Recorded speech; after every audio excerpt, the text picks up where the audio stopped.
Dear friends, முடிஞ்ச வரைக்கும் இந்த வீடியோவை முழுமையாக பார்த்துட்டு யாருக்கெல்லாம் அனுப்ப முடியுமோ இந்த வீடியோவை கண்டிப்பாக சென்ட் பண்ணி விடுங்க. ராயல் மோஸ்ட்டில் தயவு செஞ்சு யாரும் இணையாதீங்க. இந்த வீடியோவை முழுமையாக தயவு செஞ்சு கேளுங்க. தேங்க்யூ. நண்பர்கள் அனைவருக்கும் வணக்கம். இந்த வீடியோவில் டாபிக், அதாவது தம்மையில் பார்த்தீங்கன்னா நம்ம ஒரு வித்தியாசமாக வச்சுருப்போம். ஏன் அப்படின்னா, ராயல் மவுஸ் அப்படிங்கிற ஒரு நிறுவனம் பார்த்தீங்கன்னா சமீப காலத்தில் நல்லா ஒரு அதிகப்படியான வருமானத்தை தரேன் அப்படின்னு சொல்லிட்டு ஒரு ஆஃபர் போட்டிருந்தாங்க. அதை பற்றி நம்ம ஆல்ரெடி நம்ம சேனலில் சொல்லியிருப்போம். அந்த நிறுவனத்தை நம்ம அப்போதைக்கு க்ளோஸ் பண்ணிட்டாங்க. அதை யாருக்குமே விட்ராவல் தரலை. விட்ராவல் தரேன்னு சொல்லிட்டு அது ஏதோ ஈக்குவல் டு வேலிட்டின்னு சொல்லி அதில் போட்டு அமௌண்ட் எல்லாத்துக்குமே தராமல் போயிட்டாங்க. அதுக்கப்புறம் பார்த்தீங்க அப்படின்னா, மறுபடியும் அதே வெப்சைட்டில் புதுசாக நாங்கள் ஆரம்பிக்கிறோம், இந்த பழைய பேலன்ஸ்லாம் 1 வருஷம் 2 வருஷம் கழிச்சு தரோம் அப்படிங்கிற மாதிரி சொல்லி மறுபடியும் ஆரம்பிச்சிருக்காங்க.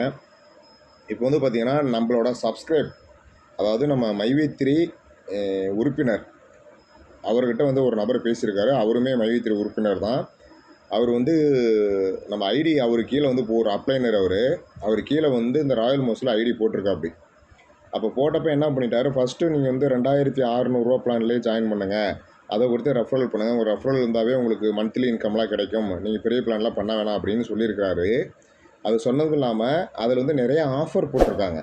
அந்த ஆஃபர் போட்டிருந்தப்பெல்லாம் பார்த்தீங்கன்னா, இவர் ஃபோன் பண்ணி கேட்குறாரு டவுன்லைனர், சார் அது மாதிரி என்ன சார், எப்படி சார் 36,000 ரூபாய்க்கு பார்த்தீங்கன்னா இவ்வளோ ஆஃபர், இவ்வளோ அமௌண்ட் தராங்க, அவ்வளோ அமௌண்ட் தராங்கன்னு சொல்லி கொடுத்தாங்க. ஆமாம் சார், தந்துக்கிட்டு தான் சார் இருக்காங்க, தந்தாங்க சார் அப்படிங்கிற மாதிரி அப்ளைனர் சொல்லியிருக்காரு. அப்போ கடைசியாக என்ன ஆயிடுச்சு, அவர் ஒரு ஆஃபர் தந்திருக்காங்க. 68,000மோ 2,000மோ தெரியல, என்கிட்ட அவர் பேசினார். அப்போ அந்த ஆஃபரில் இவர் என்ன பண்ணிட்டாரு, கடன் வாங்கி ஏதோ ஒரு ரொட்டேஷன் பண்ணி நம்ம சம்பாதிச்சிடலாம், சரி நம்ம கடனை அடைச்சிடலாம், ஏதோ கொஞ்சம் வருமானம் வரும்னு என்ன பண்ணிட்டாரு, அப்ளைனர்கிட்ட கேட்கல. ஆக்சுவலி கேட்காம அந்த ஆஃபர், அதாவது அன்றைக்குள்ளே முடிஞ்சிருக்கு, ஒரு அரை மணி நேரத்தில் முடிய போது, அவர் அரை மணி நேரத்தில் ஃபுல்லாக அமௌண்ட் கேட்டுட்ருக்காரு. நைட்டுக்குள்ளே அந்த ஆஃபர் முடிய போகிறதுனால போட்டார். போட்டுட்டு அன்றைக்கின்னு நைட்டே மெசேஜ் பண்ணுறாரு, சார் இந்த இதை நான் போட்டேன் சார், டைமிங் முடிஞ்சதுனால என்ன சார் வந்துடுமா சார் அப்படின்னு சொல்லி போட்டப்போ, ஓகே சார் அதெல்லாம் வந்துடும் சார், ஒன்றும் பிரச்சனை இல்லை, எல்லோரும் பண்ணிட்டு தான் சார் இருக்காங்கன்னு அப்ளைனர் சொல்லியிருக்காரு. அப்புறம் என்ன ஆகி போச்சுன்னா, அவர் மறுபடியும் அடுத்த நாள் ஏதோ யூடியூப் சேனலில் பார்த்துட்டு, அதாவது ராயல் மவுஸ் க்ளோஸ் ஆக போகுது, இதில் யாரும் இன்வெஸ்ட்மெண்ட் பண்ணாதீங்க அப்படிங்கிறது மாதிரி சொல்லியிருக்கிறாரு. சாரி, அவர் ஏதோ யூடியூப்பில் பார்த்துருக்காரு டவுன்லைனர். அப்போது அப்ளைனர்கிட்ட அவர் ஃபோன் பண்ணி கேட்குறாரு, சார் என்ன சார் சில யூடியூப்பில் இப்படி சொல்கிறாங்க சார், எனக்கு பயமாக இருக்குது சார், அதை நான் பார்த்துருந்தேன்னா போட்டிருக்க மாட்டேன் அப்படிங்கிறது மாதிரி அவர் சொல்லியிருக்கிறாரு. அதுக்கு அப்ளைனர் சொல்லியிருக்கிறாரு, ஒன்றும் பிரச்சனை இல்லை சார், அதெல்லாம் வந்துடும், அதெல்லாம் எல்லாத்துக்குமே அமௌண்ட் வந்துட்டு தான் இருக்குது, பயப்படாதீங்க அப்படின்னு சொல்லியிருக்கிறாரு. நல்லா வாட்ச் பண்ணுங்கள் இப்படின்னு மட்டும் தான் சொல்லியிருக்காரு. அவரும் இருந்தாலும் பயத்திலே இருந்திருக்காரு. 60,000 போட்டு பார்த்தீங்கன்னா கிட்டத்தட்ட ஒரு வாரமோ 2 வாரமோ என்னமோ வந்திருக்கு. 2,000 சம்திங்கோ 3,000 சம்திங்கோன்னு தெரியல, வந்திருக்கு. அவர் ஒரு 20,000க்கு மேலே 20,000 22,000 என்னமோ எடுத்துருக்கிறாரு டவுன்லைனர் சேர்ந்தவர். கடைசியாக என்ன ஆயிடுச்சு, ஏதோ அப்டேட்டு, சாஃப்ட்வேர் அப்டேட்டு, அந்த ப்ராப்ளம் இந்த ப்ராப்ளம் சொல்லி ராயல் மவுஸ் நிறுவனத்தை விட்ராவல் ஸ்டாப் பண்ணுறாங்க. ஸ்டாப் பண்ணுறப்ப அவர் மறுபடியும் பயந்துட்டு கேட்குறாரு, சார் என்ன சார் ஸ்டாப் பண்ணிட்டாங்க எப்படி சார், அவருக்கு அப்ளைனர் சொல்லியிருக்காரு வந்துடும் கொஞ்சம் வெயிட் பண்ணுங்கள் அப்படின்னு சொல்லிவிட்டு சும்மனி கால் பண்ணியிருக்காரு. சார் வேணா சார் பயமாக சார், நீங்கள் பயமாக இருந்துச்சு அப்படின்னா நீங்கள் விட்ராவல் உங்களோட இன்வெஸ்ட்மெண்ட் அமௌண்ட்டை நீங்கள் வாங்கிக்கிங்க, தந்துடுவாங்கன்னு சொல்லியிருக்காரு. நல்லா நோட் பண்ணுங்கள், உங்களுக்கு தெரிஞ்சதை கமெண்ட் பாக்ஸில் கமெண்ட் பண்ணுங்கள்.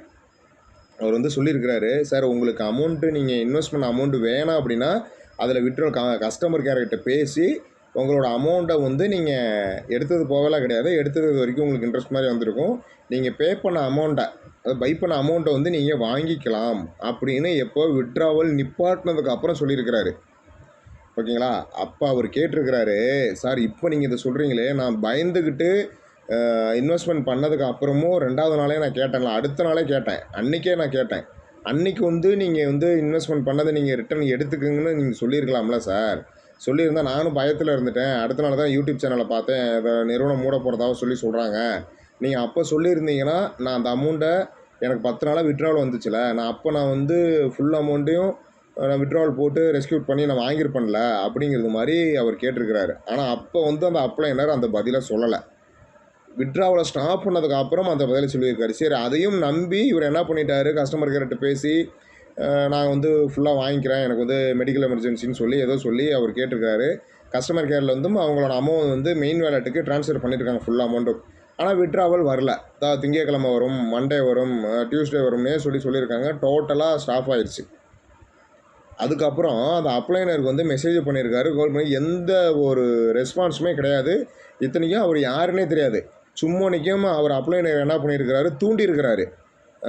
என்ன பண்ணியிருக்கிறாருன்னா, நீங்கள் வந்து இது நல்லா வருது, இவ்வளோ இன்கம் எடுக்கிறேன், நான் இவ்வளோ இன்கம் எடுக்கிறேன், இதை பண்ணுங்கன்னு உண்மையான ஃபேக்டை சொல்லாமல் அவர் தூண்டி விட்டு அவர் ஐடி போட வச்சு லாஸ் ஆயிடுச்சு. லாஸ் ஆனதுக்கப்புறம் கம்பெனி மூணுனதுக்கப்புறம் அவர் எந்த ரெஸ்பான்ஸுமே இல்லை.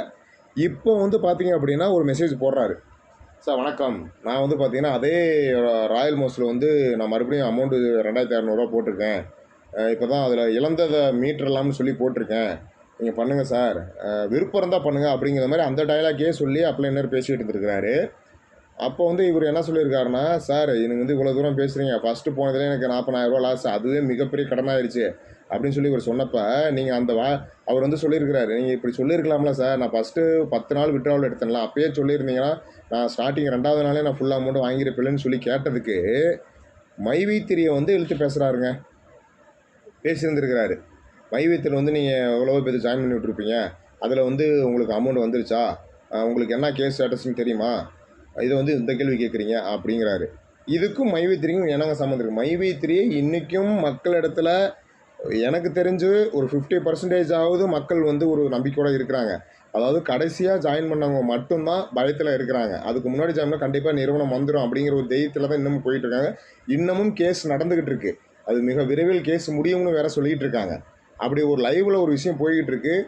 அதே மைவி3 வந்து பாசிட்டிவாக வந்தாலும் நெகட்டிவாக வந்தாலும் கண்டிப்பாக அவங்க பே பண்ண அமௌண்ட்டு வந்து கண்டிப்பாக அவங்களுக்கு ரிட்டர்ன் போக தான் போகுது. அது எப்படி நடந்தாலும் சரி, நிறுவனம் தரப்பில் இருந்து எந்த முடிவு வந்தாலும், அதாவது கோர்ட்டு நிறுவனத்தை தரப்பில் இருந்து நம்ம கோர்ட்டு என்ன முடிவு எடுக்கிறாங்களோ, இது வந்து பாசிட்டிவா நெகட்டிவா அப்படிங்கிறது எந்த முடிவு எடுத்தாலும் பாசிட்டிவாக இருந்தால் அனைத்து மக்களுக்குமே அடுத்து நல்லது கண்டிப்பாக நடக்கும்.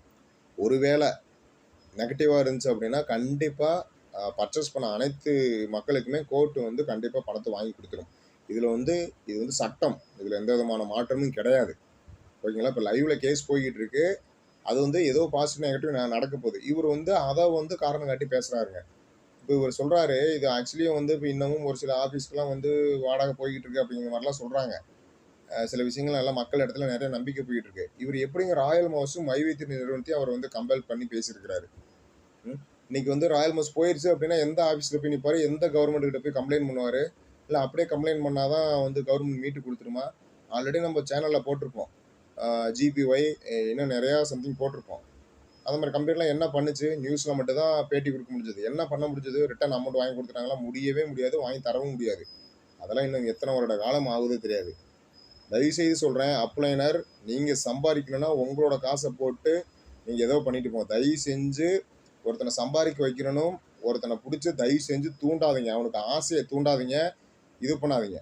நல்ல நிறுவனமாக இருந்தால் அப்ரோச் பண்ணுங்கள். தயவு செஞ்சு இந்த ஓடி போகிற நிறுவனத்துக்கெலாம் ரெக்கமெண்ட் பண்ணி தயவு செஞ்சு ஒருத்தனோட வாழ்க்கையை அழிக்காதீங்க. நான் அந்த அப்ளைனோட பேரை நான் சொல்லலை, ஓகேங்களா? முடிஞ்ச வரைக்கும் இந்த வீடியோவை எல்லாத்துக்குமே கம்பல்சரி ஷேர் பண்ணுங்கள். ராயல் மவுஸ் ஒரு மோசமான கம்பெனி, கண்டிப்பாக பல்காக அடிச்சுட்டு போயிடுவான்.